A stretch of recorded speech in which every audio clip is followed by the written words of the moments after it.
Apa sifatmu saiki wis beda kowe ninggalke aku mendingke wong liya apa ora tresnamu saiki wis sirna kaya lumut ing pinggir segara.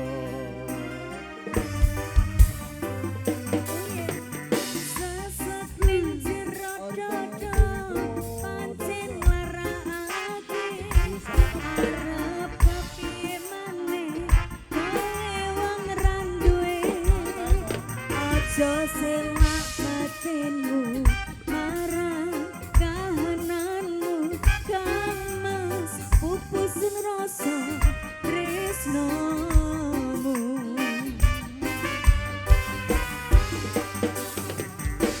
Bisa tenane takdirku sing jawabke liramu peto ati peto lambe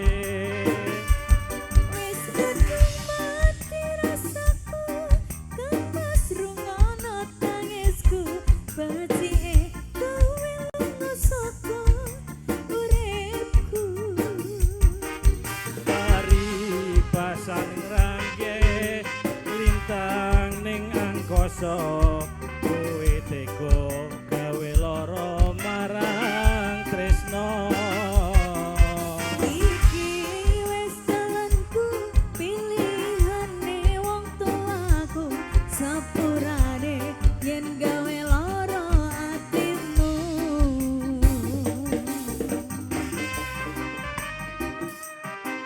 yo Darta Dewi Saisa ya Mas Vincent.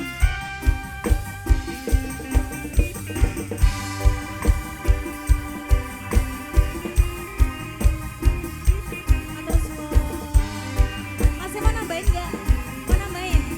Boleh.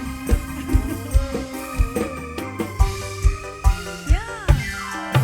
Sesek ning jero